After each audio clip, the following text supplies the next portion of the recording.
Assalamualaikum warahmatullahi wabarakatuh. Selamat malam teman-teman.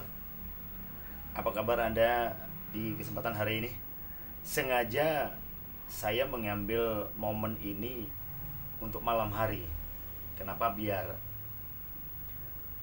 pas apa yang saya sampaikan ini. Karena banyak juga sih yang sampai dengan saat ini, apa itu kemuning? Kenapa kok dinamakan pohon kemuning? Kenapa kok bukan murayanya, bukan bukan paniculatinya? Kenapa bukan itu yang dipakai? Untuk dunia bonsai kenapa masih mengangkat nama kemuning di eh,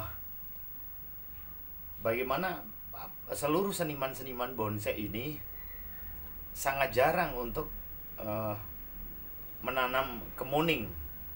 Nah, kebanyakan selama yang saya tahu, kemuning yang dimiliki oleh para senior rata-rata memang dari hasil dongkel. Mohon maaf, para senior, saya tidak bermaksud untuk eh, menyudutkan Anda semua tentang bagaimana bonsai itu berangkat dari dongkel, enggak. Tapi alangkah indahnya, mohon maaf, kalau bonsai itu diawali memang dari kecil, dari biji. Kenapa?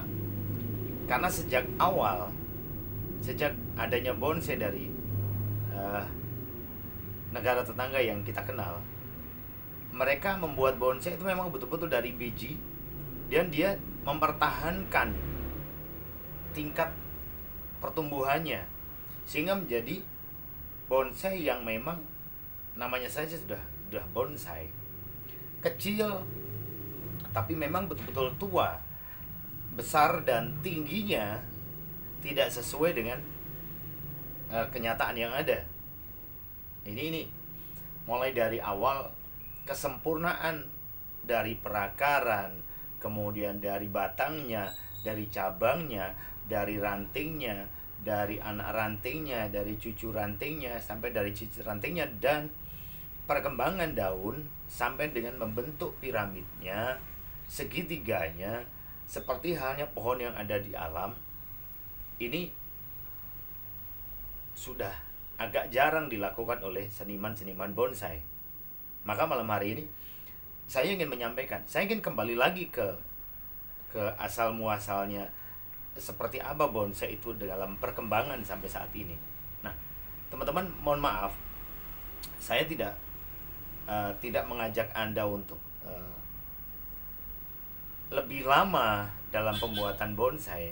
Saya tidak mendiskriminasikan Anda untuk mengambil dongkel dan itu lama untuk kesempurnaan bagaimana bonsai itu terjadi.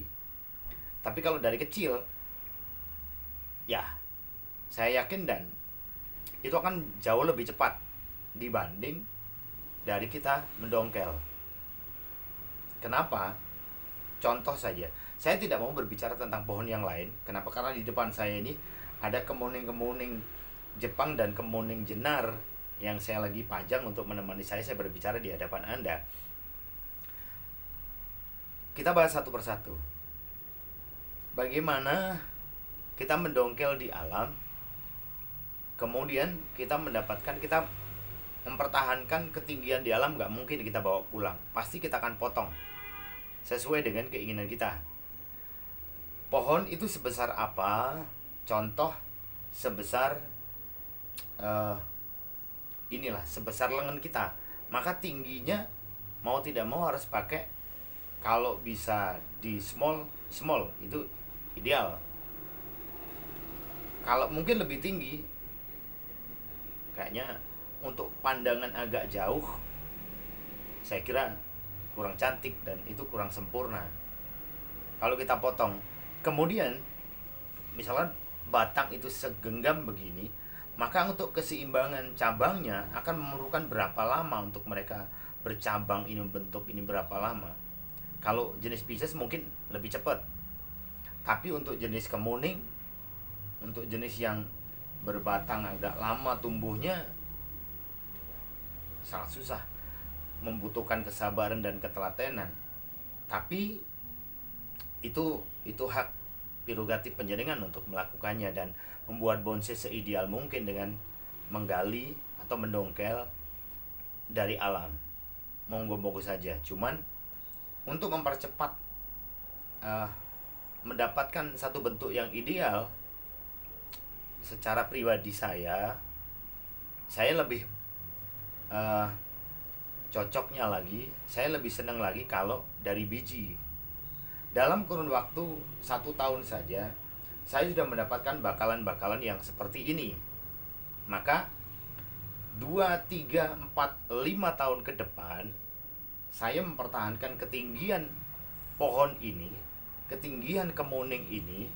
Maka apakah nanti kita ground kembali ataukah kita pertahankan ada di pot gelas-gelas kecil begini, yang pada dasarnya ini adalah bahan-bahan yang banyak berlimpah di alam.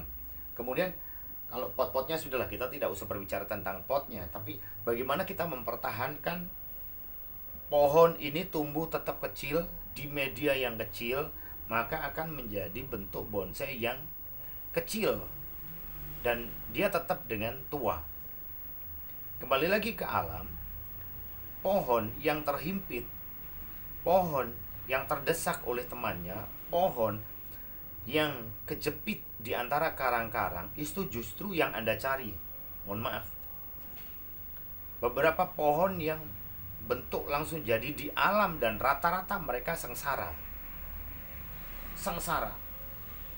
Kalau pohon itu sudah sengsara di alam, maka akan menjadi satu bentuk bonsai yang natural dan alami sekali. Pada saat kita bawa pulang, kita sudah tidak perlu lagi menuakan lagi atau membuat wiring baru atau mengawati baru. Nah, seperti halnya pohon yang kecil ini, pada saat kita sudah mempersiapkan, kita wiring atau kita kawat sejak kecil, dan ini kita sudah mulai pemotongan, dan ini sudah kita buat mereka berpuasa sejak kecil, maka kekuatan ini akan juga berbeda. Mulai dari makan yang kecil, kemudian pertumbuhannya yang tidak cepat, gemuk. Kenapa? Karena makanannya cuma sedikit, dan dia harus berebut dengan gulma, dengan bakteri, dengan rumput-rumput liar yang ada di tempatnya kayak begini ini. Maka dia mempertahankan diri untuk berusaha hidup, maka dia tetap akan kecil begini.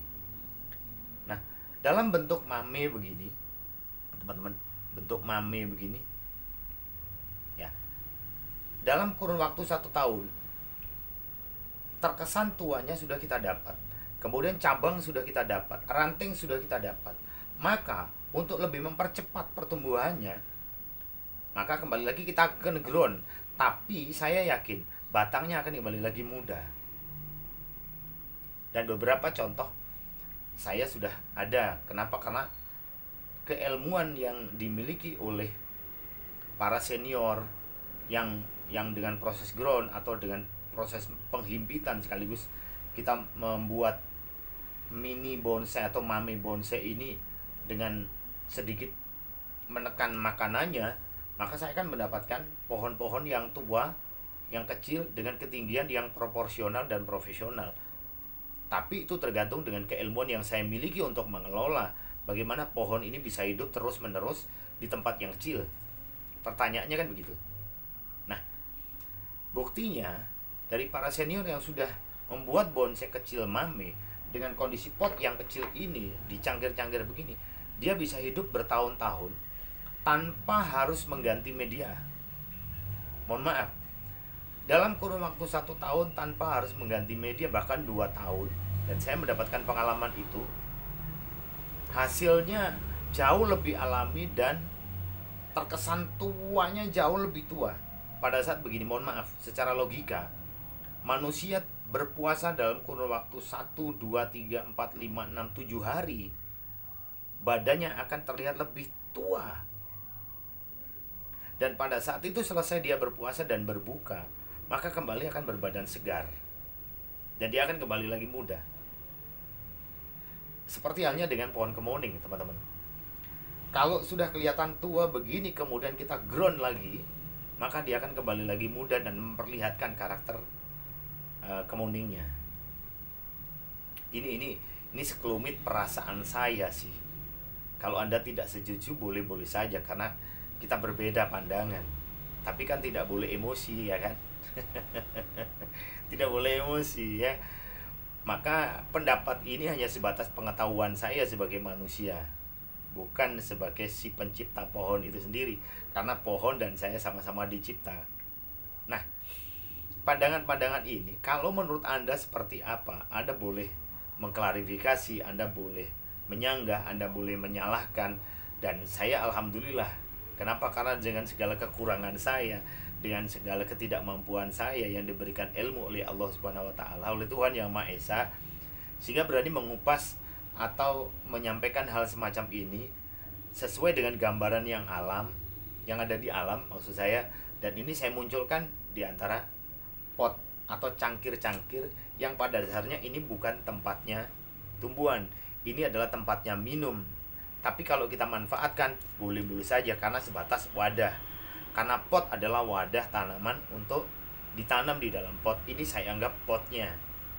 Dan ini saya anggap adalah alam yang kecil, yang makanannya diserap hanya segini saja. Maka membuat pohon ini harus prihatin dan kembali lagi menyesuaikan pertumbuhannya dengan kondisi makanan yang ada. Ini maksud saya, ya. Makanya jangan skip, jangan dihapus, jangan berhenti dulu menyimak, biar kita tidak gagal paham, ya. Nah, malam hari ini, kenapa kemuning itu menjadi pohon yang dituakan, atau pohon menjadi salah satu pohon yang banyak digunakan untuk ritual? Itu pertanyaannya, ya.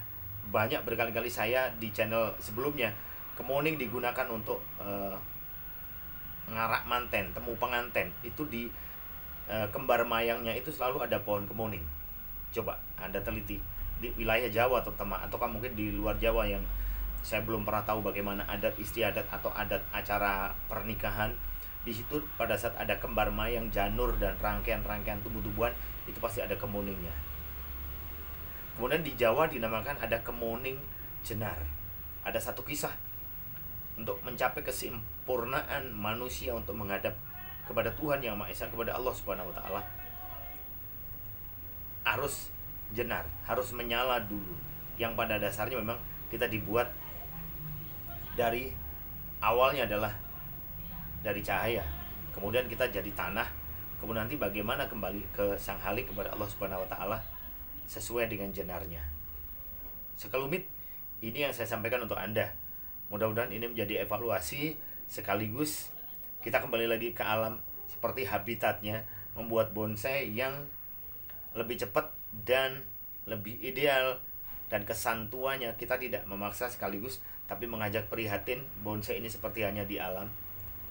Dan itu mungkin akan mendapatkan hasil yang jauh lebih spesial, lebih kita inginkan untuk natural di dalam memiliki bonsai, seni bonsai yang selama ini kita kenal dengan pengerdilan, batang keras atau pohon keras yang ada di negara-negara lain, termasuk di negara kita ini. Malam ini mohon maaf, mudah-mudahan Anda selalu diberikan kesehatan oleh Allah Subhanahu wa taala, diberikan rezeki yang banyak, lancar dan berkah, selalu sukses selama-lamanya. Wassalamualaikum warahmatullahi wabarakatuh. Sampai jumpa.